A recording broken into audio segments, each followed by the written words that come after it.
go.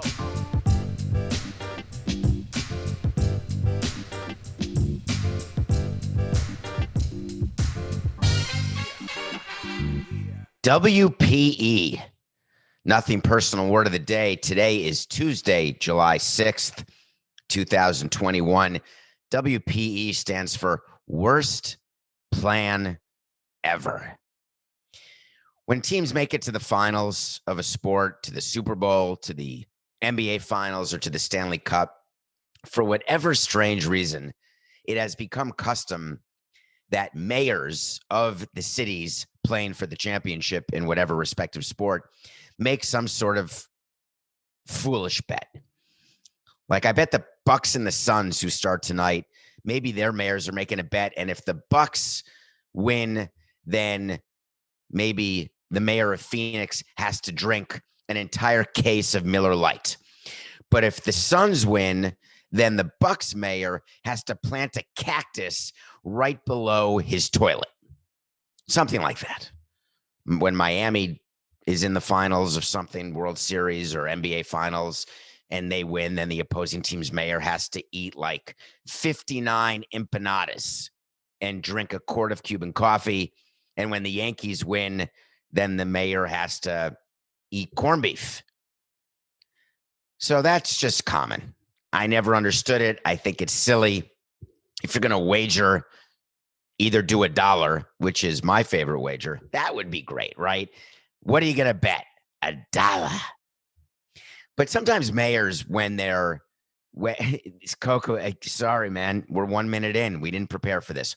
I was just thinking about what happened when the Marlins were in the World Series in 2003, and I was dealing with the Miami mayor, the city mayor, and the county mayor. At the time, the county mayor was a guy named Alex Pinellas, and the city mayor was a guy named Manny Diaz. And they came to New York, and they wanted to be on the field. They wanted to sit in certain places, and we had to keep track of where they were sitting because one wanted better seats because they were the county or the city. And then once the team won and they wanted access to the field, so their security guards were talking to him about getting them on the field. It was a whole thing. So mayors get involved. Because, of course, when teams win, it's really good for the city, regardless of your view of public financing of stadiums, regardless of your view of sports and whether or not you like hockey or like basketball or like football. When you are playing for a championship, your city is brought into the national and international spotlight. And when you win, but if we win, said Jay Trotter, well, it's happening right now in the Stanley Cup. There's going to be wagers. We've got Tampa playing against Montreal. I'm so happy the Canadiens are in the Stanley Cup. I want them to win. Tampa's trying to defend the Stanley Cup, having won last year's Cup, trying to defend. But I was struck by something that Mayor Jane Castor said of Tampa. So Tampa's a city that's trying right now to figure out how to get the Tampa Bay Rays. They're trying to get a new facility in baseball. They've had a very successful run with the Tampa Bay Lightning. The Tampa Bay Buccaneers are now the defending Super Bowl champions. It is really a good time. The Rays were in the World Series. It's a really good sports town, shockingly, despite attendance woes in baseball, etc. So Tampa wins game 1, they win game 2, they win game 3. You have to win 4 games to win the Stanley Cup. The Stanley Cup is the greatest trophy in sports. It's better than the NFL Lombardi Trophy. It's better than the Larry O'Brien Trophy in basketball. It's better than the World Series trophy. It's the Stanley Cup. Super, super cool. If you ever go to Toronto, by the way, go to the National Hockey Hall of Fame. They've got so many great things. You can look at Stanley Cups, etc.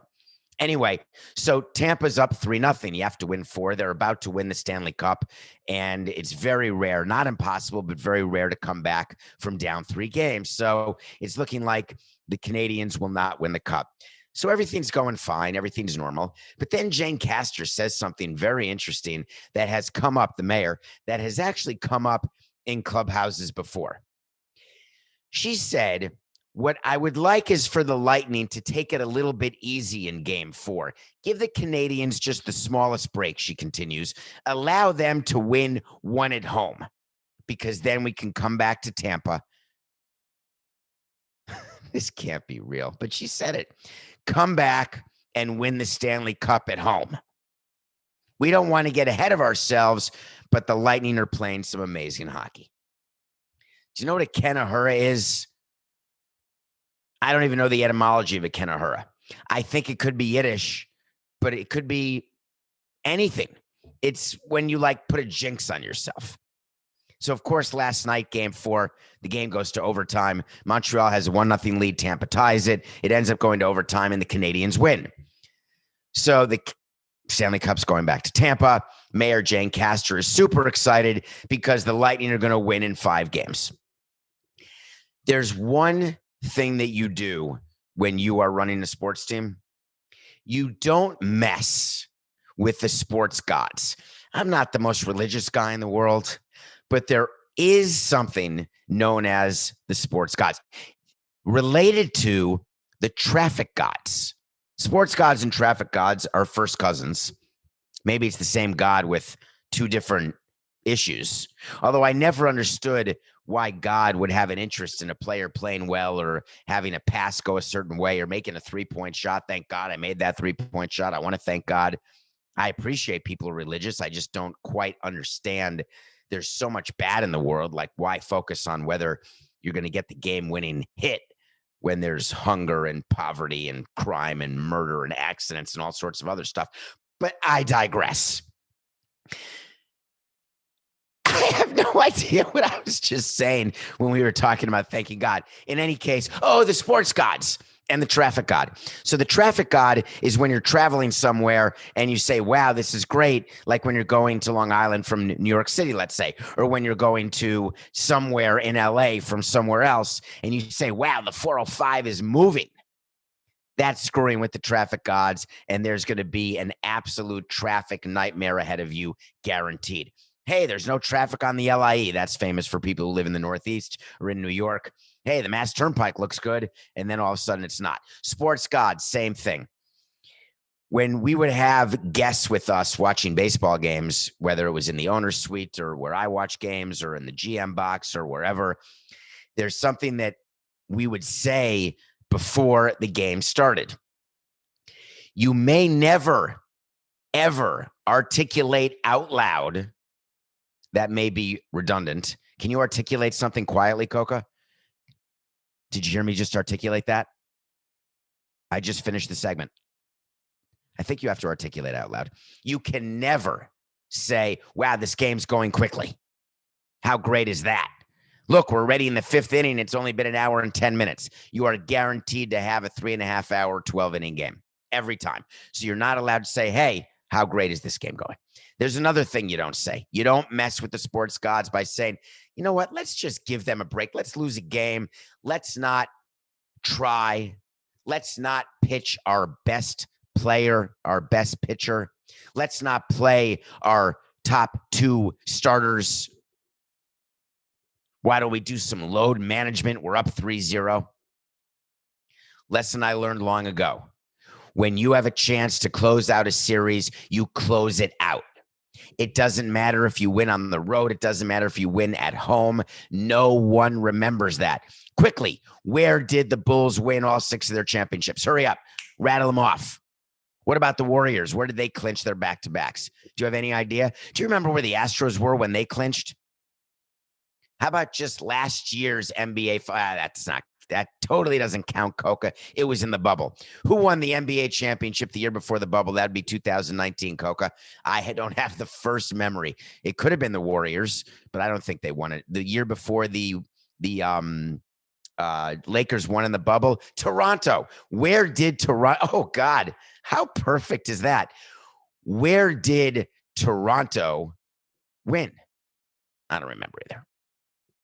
So the reason why it's the worst plan ever is when you're up 3-0 and you say, let's put on the brakes, and then you lose game 4 and you're up 3-1. What happens in hockey? What happens if the Canadiens win game 5 in Tampa? It's 3-2. They're going back to Montreal. All they have to do is win 1 game at home to make it 3-3. And in hockey game 7, as you know, ACH, anything can happen. If I'm the president of the Tampa Bay Lightning and I see what the mayor has just said, I am very clear on one thing. I walk into my locker room and I say, boys, men, Boys to men, win tonight, please. Let's travel home with the Stanley Cup on the plane. We'll drink out of it on the plane home. Let's win right now. Don't give these guys an inch. Jane Castor doesn't know better. I wonder if Tampa, though, lost the game purposely because they wanted to win Game 5 at home. Well, I'll tell you right now, I've never rooted harder, never, for Montreal to win Game 5 and Game 6 and make Jane Castor sweat, because believe me, she will. Worst plan ever. Don't give away a game when you have a chance to win and clinch a series, to say nothing of a Stanley Cup.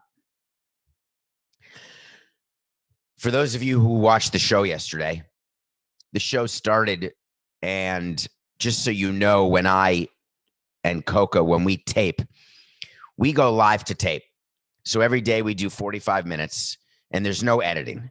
So any mistakes I make, any problems, any issues, it's part of the show. We want you to see what it's like to just do 45 minutes straight on any topic, and things come in my head. Coca and I prepare. You know this about Nothing Personal. If you're new to Nothing Personal, the day before a show, Coca and I prepare what's called a rundown, where we look at some potential topics to talk about. We talk the night before, we narrow it down. Then we talk the morning of the show and come up with the final number of topics with a general number of minutes per topic. And then I just start talking. I don't have a prompter. There is no script. I just have an idea, because Coke and I have discussed it, what I'm going to talk about and how many minutes it's going to last.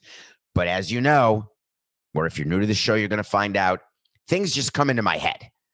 And that is what Nothing Personal is. After working in baseball for 18 years and being, 53 years old, having lived a little, I just have stories in my head. I have things that I want to talk about. I do a mind association. So yesterday was the episode, July 5th. And I didn't think what would come into my head. We were talking about July 4th, and I didn't think what would come into my head is what happened to, oh God, Coca. Is it Jason Pierre-Paul? I don't think that's his name. Oh, it is. The player for the New York Giants who had a fireworks accident on July 4th, and he lost part of his hand, some of his fingers. And I said, I hope we don't have another JPP incident, because that would be tragic, and I wouldn't want to get that. And I wouldn't want to get that call as team president, because I've gotten a call like that. I had no idea at the time that we taped the show yesterday that there had been a tragic accident. I had no idea that Matiss Kivlenieks had been killed. So to his family, to his friends, to his teammates, to the Columbus Blue Jackets organization, I couldn't be sorrier about what happened. And if you don't know, here is the story. He's a 24-year-old backup goalie for Columbus. He played in 2 games last year. He was at a private party. Fireworks were going off. And apparently there was a misfire of a major firework. And the mortar from the firework, or a mortar blast, hit Matiss in the chest and killed him. Matiss Kivlenieks was 24 years old. They did a moment of silence before the Stanley Cup game. For the life of me, I am anti-fireworks. I want to say that from the get-go. I am not anti what they represent.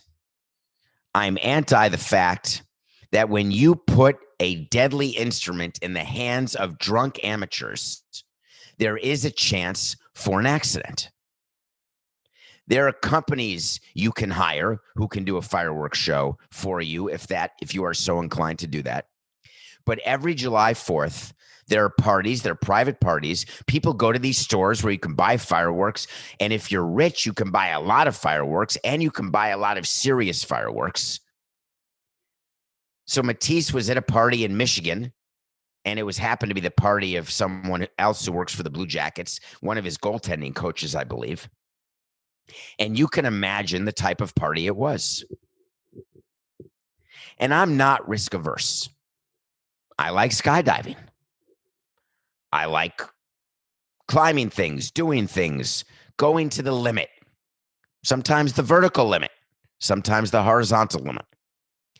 But I do it in a way that I feel that I am in control. And that if I'm too close to the edge, no pun intended, I'm going to walk back. But when you put yourself in a position to be at a place where people are doing things that could be deadly to you, I think it's a mistake. But everybody does it.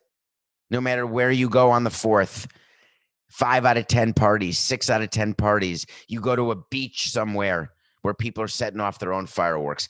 Every year, accidents happen with fireworks, and every year we don't learn. And the argument I hear is every day there's car accidents, but we still drive.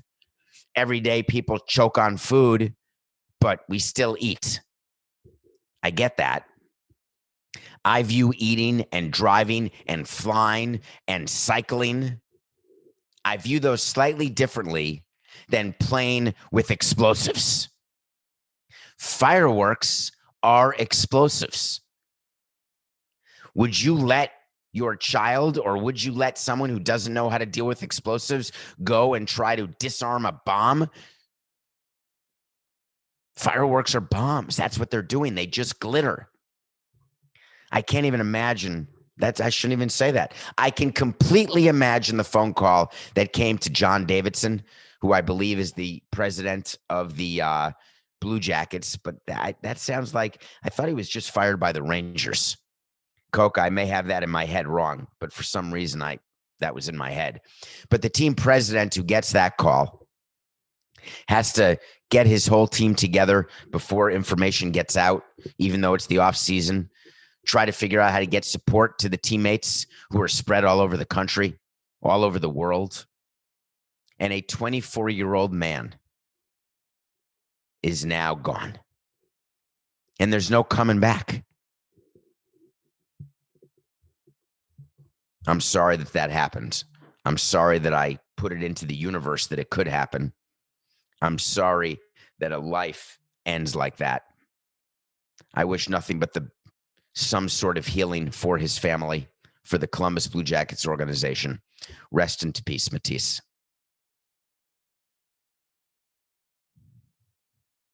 Okay, Coca, talk to me. You know what I want? I want to talk to Samson. So you want to talk to Samson. So you want to talk to Samson's from the movie Half Baked, which is a great movie to watch, whether you're a quarter baked, 7/8 baked, or fully baked, although you should watch it 50% baked because then that's the movie. And in that movie, people want to talk to Samson. Get in my DMs on Twitter, David P. Samson. Hit follow, ask questions. A lot of you are doing it. Try to get to as many as I can. Sometimes I'll answer them directly back to you on DM. Sometimes I won't answer them at all because I don't see it, or if I see it, I read it. I read like 95%, I think. That's probably accurate. So here was the question from, I don't remember what day. You've talked before about don't fire someone unless you have a replacement ready. On today's show, and I don't remember what show that was, of course, it sounded like you were advocating for Brian Cashman of the New York Yankees to be fired. Who's available? Who's better than Cashman? Because I'm also in that camp, but I can understand keeping him. He's got a great track record. Great track record. Well, thank you for asking that. So you want to talk to Samson question. Let's talk about the Yankees, who are now one game over 500, struggling mightily. Everyone's trying to figure out, what do you do? Do we put Stanton in the field? What do we do with Garrett Cole, who can't get anyone out now that he can't use Spider Tack? What do we do with Aroldis Chapman? They're two all-star pitchers. Chapman, who can't get anyone out recently. We talked about it. We've talked about booing Cashman constantly, but I want to talk about why you make a change in the middle of a season versus at the end of the season, and different positions and when it's okay to change them. You know, I'm a big fan of changing managers at any time. What's the difference? Bring in another guy. Doesn't matter. They'll meet the players. Jack McKeon didn't know the name of half of our team when he came in 2003, and we won a World Series. Some managers come in from your minor league system. You promote them. Sometimes you make your bench coach your manager. Sometimes you make your GM your manager. You can make anyone you want your manager. They come in, they can win, they can lose. At the end of the day, it's the front offices who are basically running the team. Saying the lineups, who's going to play when, hit where, pitch when, pitch where. That's the job of the president of baseball operations and his staff. As the president of baseball operations, you've got a bunch of departments below you, including the minor leagues. There's a head of scouting. There's the head of development, which is scouting is getting players into your system. Player development is making those players who were brought in by the scouts ready to become professionals at the major league level. You are a professional when you play minor league baseball because you get paid, quote unquote, you're a professional. But when I say professional, I'm talking being a big leaguer, being an MLB. You have an analytics department. That's the department that writes code, does all these proprietary programs, and then calls up the president of baseball ops and the president of the team and says, hey, we just put our codes into the machine and we think Stan should be batting second, or a Judge should be batting second, Stan should be batting fourth. So that's what we're going to do. Brian Cashman has been relying way more on analytics than he ever did when he first started. Everybody relies more on analytics now because it's gotten that much better, and numbers don't lie. They can feel like they lie sometimes, but numbers don't lie. In the middle of a season, if you fired your head of the baseball department, would that cause a ruckus? A rumpus? Would there be mischief going on? People swinging from branches and going to lands far, far away? No. If in the middle of the season, your president of baseball operations is gone, retires, resigns, or is fired, the heads of each department would report either to the team president, they'd report directly to the owner sometimes, they'd report to the assistant general manager, but generally in their silos, they would keep doing their job. And the reason I'm not opposed to a firing that would happen in season is that I want to start the process of identifying who's going to run the baseball organization next, even though I'll have it in my mind when I make the firing, who I want to interview, what profile, what demographic, what age, what skill set. But the baseball calendar is such that the offseason is more important than the season for presidents of baseball operations. It's going to sound like heresy, but let me explain why I think that. During the offseason, you are preparing for the next season. You are constructing your roster. You are working to figure out which players are going to be at the big league level. You are filling out your minor league roster. You're figuring out who to sign, who are minor league free agents, major league free agents. The majority of your trade signings, it all happens during the offseason. It is critical that you've got the right people in place when the offseason begins, and it is July 5th. Do you know when the offseason is? It's in 3 months. Now, it seems like next year baseball, we always say, hey, good luck next year. Hey, we'll get him next year. Hey, wow, he's really gotten bigger since last year. Ooh, he lost a lot of weight since last year. It's not a year. It's measured in months. If you're the Yankees and you know that you're not going to re-sign Brian Cashman, and you know that his contract runs out and that your team is underperforming to the point of night sweats, and you realize that changes are going to be made, you start now. You start identifying people now, and the sooner you have that position open, the sooner people will come to the forefront. How does that work?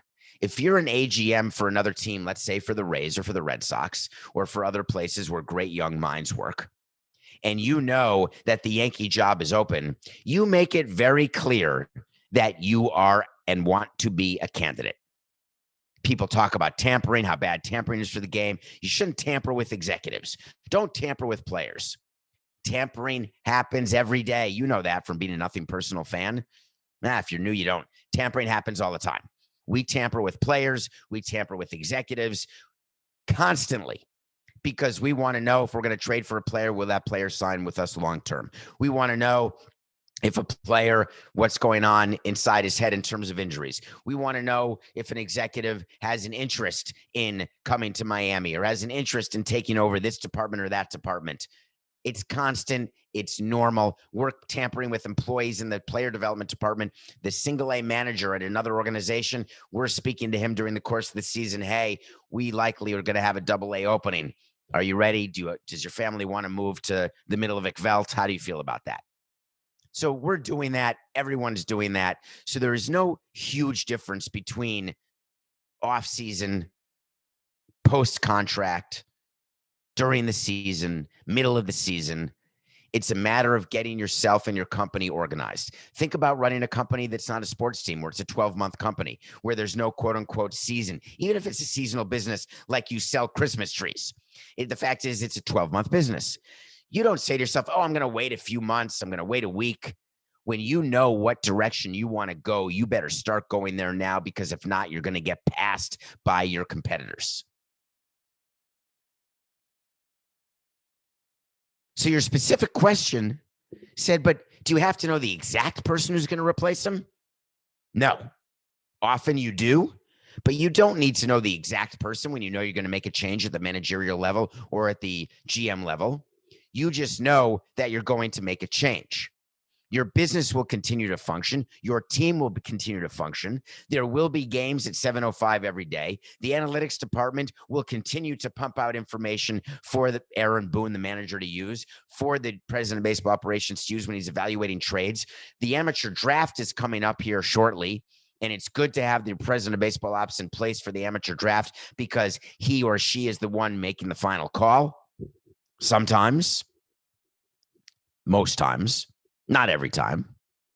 So no change is going to happen now. But after that draft, which is coming up, I think, when is the draft, Coca? This Sunday is my guess. But it may be, I didn't miss the draft, but it's coming up very soon. I know the Pirates have the number 1 pick and they're supposedly on the clock. But in any case, my answer to your question is it's coming up on July 11th. Wait a minute, that's this Sunday. I don't know what day that is. Yes, July 4th was a Sunday. July 11th is a Sunday. Wow, that was totally in our head, Coco. Way to go. Way to be in sync. So thank you for that question. You don't need to have a replacement ready, and I do believe the Yankees will be making that change.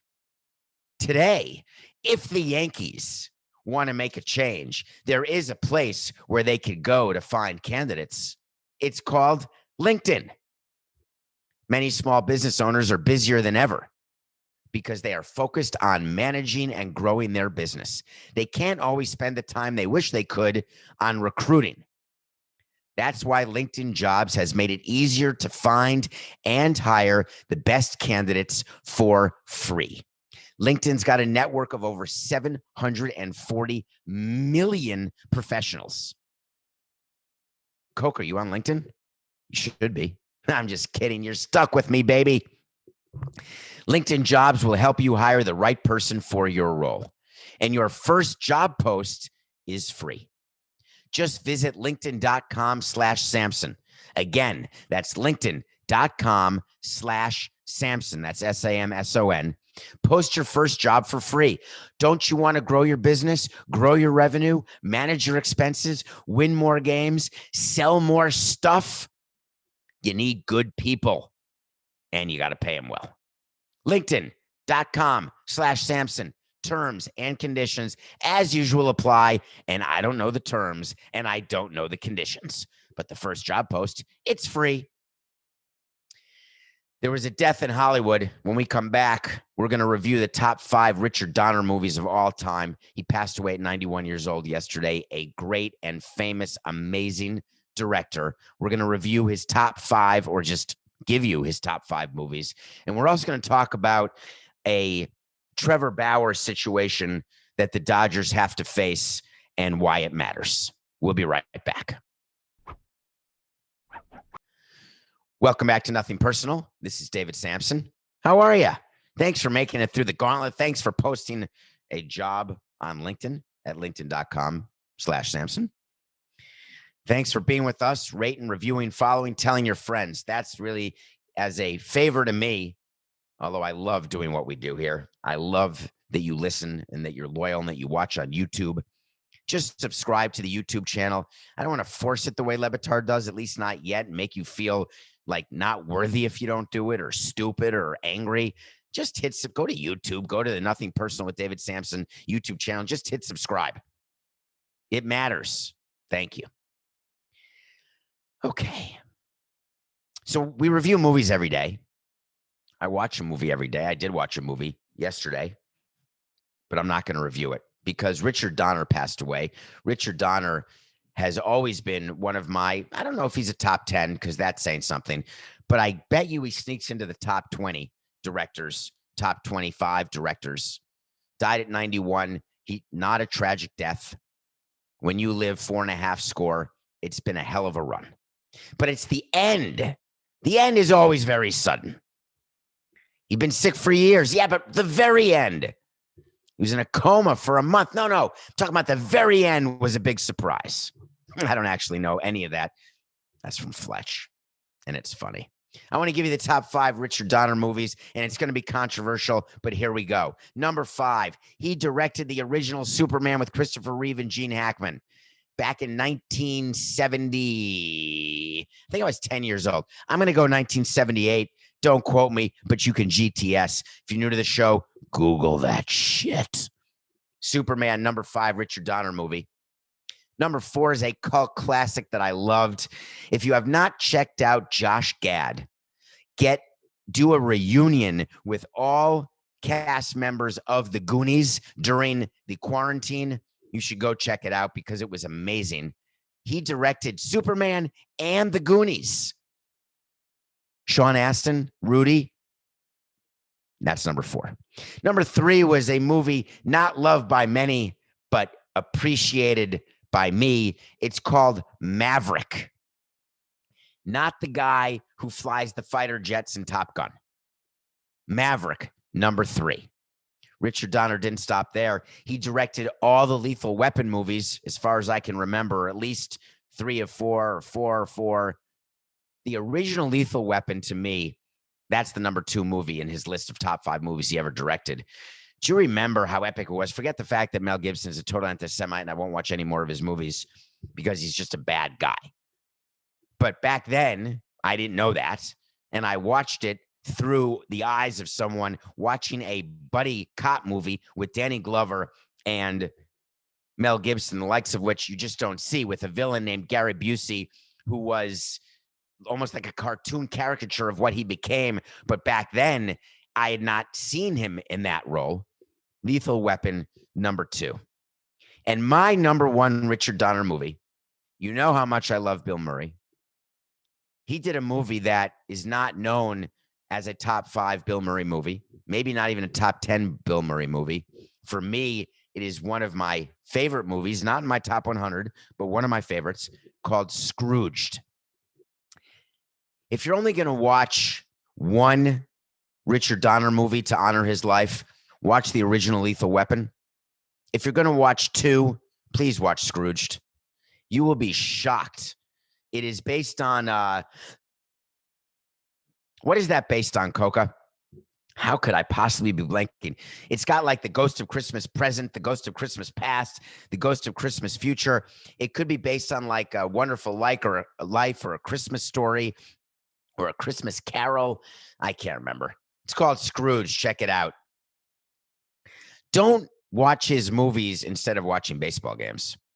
And don't be upset that I lost the Nothing Personal pick of the day.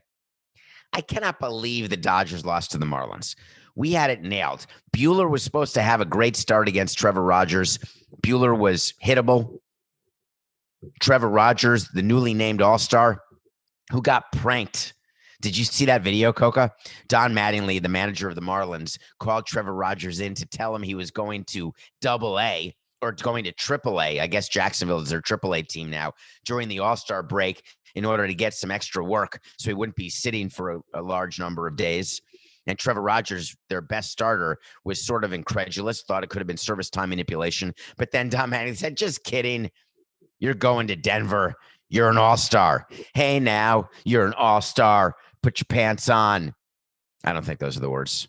They may be the words. Anyway, Trevor Rogers, the All-Star. I thought Buehler, who was not named to the All-Star game, would win that game easily. But, of course, the Dodgers lost to the Fish 4-3. We're down to 92 and 68. We're still doing well. Yes, we are keeping track. There's something when you're in the playoffs, both in basketball and baseball.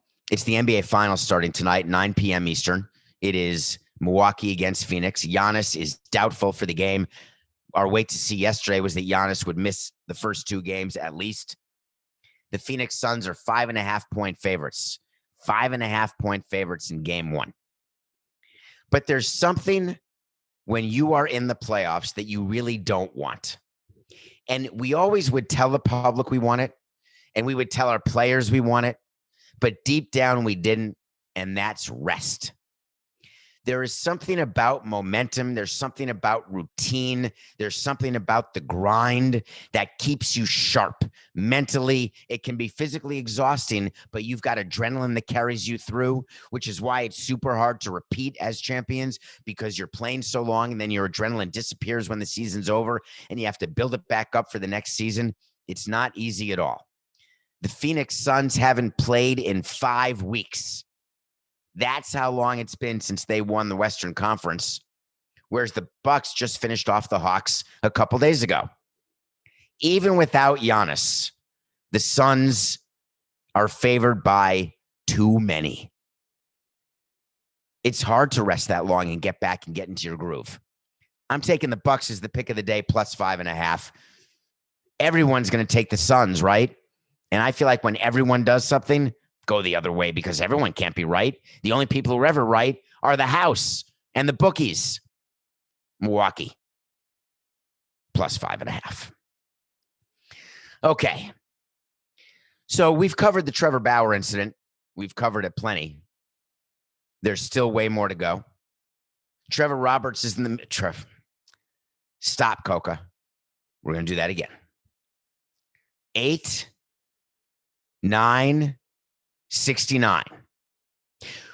We've covered the Trevor Bauer incident significantly on Nothing Personal, quite a few episodes, but there is way more to cover.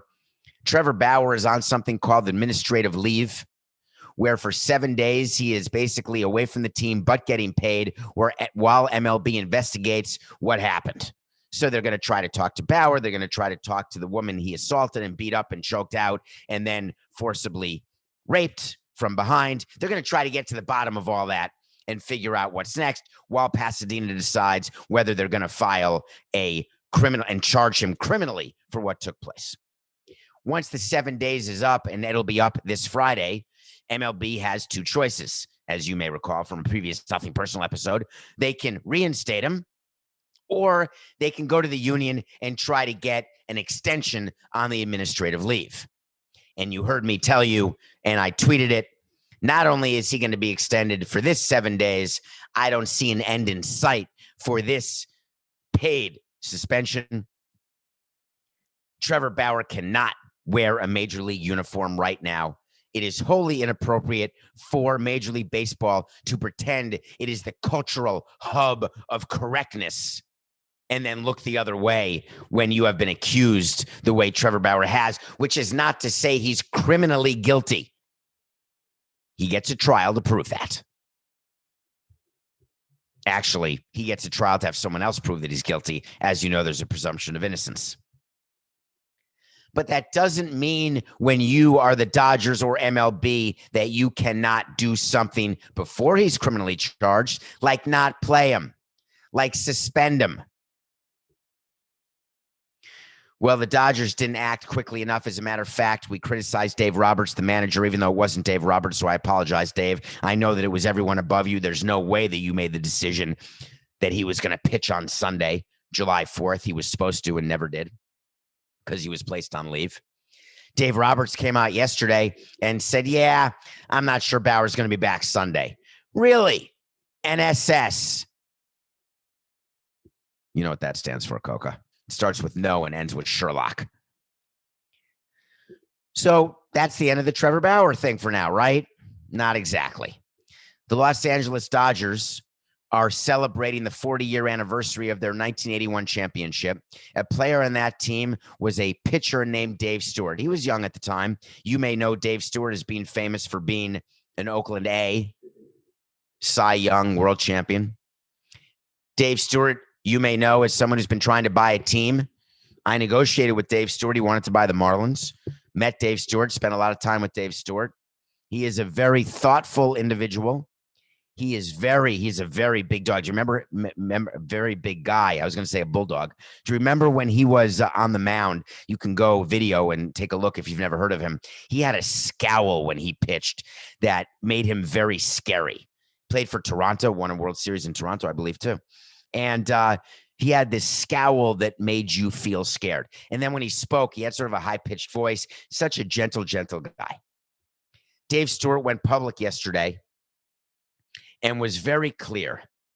He said that there is no chance that he is going to participate in any Los Angeles Dodger activity because the Dodgers did not act quickly enough. They did not act smartly enough, and they are not doing enough to protect women. Dave Stewart has a bunch of sisters. He knows a thing or two about wanting to be protective and the nightmare that is sexual abuse and sexual assault and violence against women. So Dave Stewart called up the Dodgers, called them out as an organization who doesn't care about anything but on-field results. And it got me thinking. And I think I may have tweeted at Coca, but I can't remember. Or maybe I replied to someone's tweet, which I do from time to time. If the player was had been a marginal player who was accused and pictures came out with a restraining order of a woman with a swollen lip and cuts and bruises, and that player was a mediocre player, guess what? Bye-bye. Release. The player was Trevor Bauer, the highest paid player in Major League Baseball, a productive pitcher, not a number one, but a number two, number three. The Dodgers are in a fight to win the division, trying to defend their title, be the first team since the Yankees. If you think the Dodgers don't want to repeat so they can be the first team since the Yankees in 98 through 2000 to repeat, then you don't know how competitive the owner of the Dodgers is, Mark Walters. You don't know how competitive Andrew Friedman is, the president of baseball operations. You don't know how competitive Stan Kasten is, the president of the Dodgers. Am I impugning their views of women? No. I am merely cataloging the consequence of their decision. And the most recent consequence of their decision to leave it in the hands of MLB, not to take the right move faster, is that the news cycle is continuing, and it is their worst possible nightmare. They can be dismissive of Dave Stewart the way I would be if I were the president of the Dodgers around people with whom I worked. I'd say, he was a rookie on the team. The show must go on. We did what we thought was right. We'd do it again. But the truth is, they know what they did was wrong. I've been in this position where I have to defend something I did that was wrong, and I defended it because I was in for a penny and in for a pound. It is much harder than you think when you are in public and when you are in the public eye and when people are criticizing you or applauding you or they are focused on everything you do. It is super hard to change direction. It's super hard to admit what you did wrong and then to start doing it right.